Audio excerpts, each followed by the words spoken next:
Hello, everybody out there in fragrance land.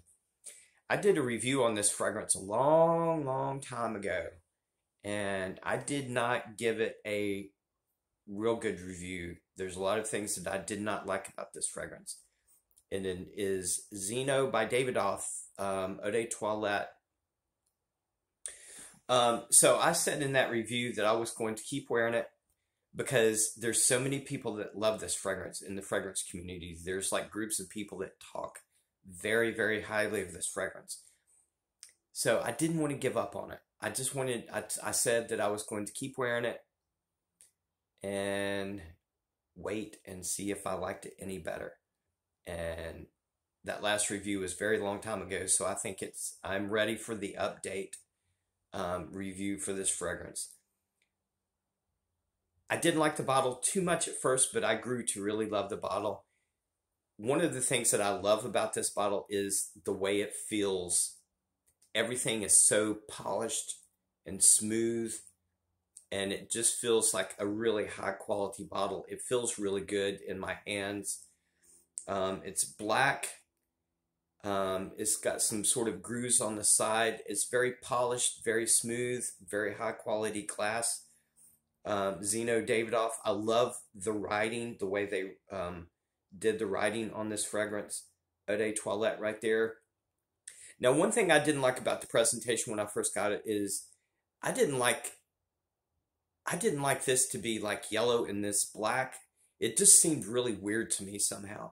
But I actually sort of grew to like that. It's actually sort of like a dark yellow. Actually, now that I look at it, it's almost like a vanilla and then a black bottle. And the atomizer is the same color. Really good atomizer, by the way. But let me go ahead and read you the notes to this. The perfumer is Michael Almeric, and this was launched in 1986. Let me try to keep the light off this so you can see the bottle a little bit better. The top notes is bergamot, clary sage, lavender, and rosewood. The heart notes is lily of the valley, rose, jasmine, geranium. Base notes tonka, sandalwood, amber, cedar, patchouli, vanilla. Now, from the time that I did that last review, which was very long time ago, I think my nose has developed a lot since then, and I've learned to grow to love a lot of notes and accords and fragrances that I didn't when I first really started getting into fragrances a couple of years ago. I pick up on a lot more stuff now than I did that's in fragrances. I pick up a lot more on the vanilla and the amber and the dry down here, and I pick up more of the floral notes in the mid, like the rose. It has really beautiful rose in this fragrance. So I actually, in that last review, I did not recommend this. I said that I really didn't like it. I have grown to love this fragrance more than I did, and I'm glad I got it, but it's still not one of my favorites. It's not, and there's a reason. This is a heavy patchouli fragrance. There's a lot of patchouli in here, and there's certain fragrances that I like with patchouli in it. There's like a raw patchouli that I do not like at all. There's more of the hippie patchouli that I like. There's more of a sweet patchouli that's probably my favorite. The patchouli in here is, the best way that I can describe it is a medicated chapstick.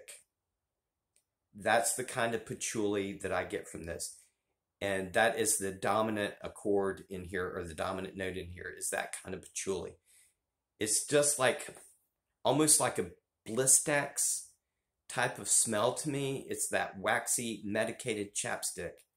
And even though I get a lot more things from this fragrance than I did like 2 years ago, that is still very dominant in this fragrance, and I just can't get around that.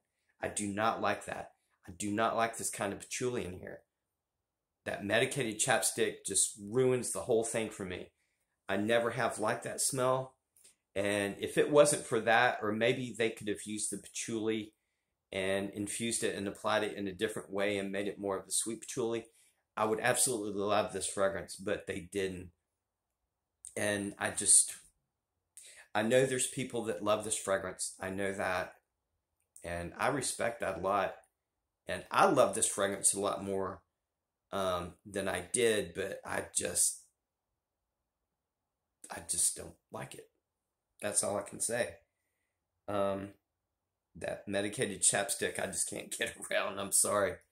But I do recommend everybody to try every fragrance, even though I might hate a fragrance. I recommend everybody try it because I'm not going to like what everybody else likes. And everybody is not going to love what I love. And, you know, everybody has their own personal tastes. There's fragrances that's absolutely loved in the fragrance community that I can't stand. And there's fragrances in the fragrance community that nobody can stand except for me, and I love them.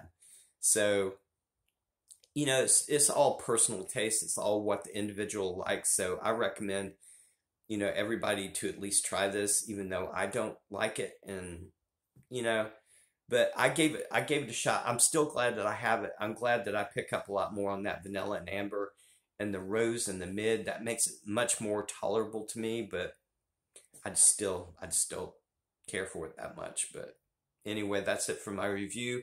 And if you can get your nose on it, if you can get a sample in the fragrance groups or something, I'd, you know, suggest that everybody check it out at least. So anyway, that is it for my short review, and I hope you got something from this. And I will be back later. Peace. See ya.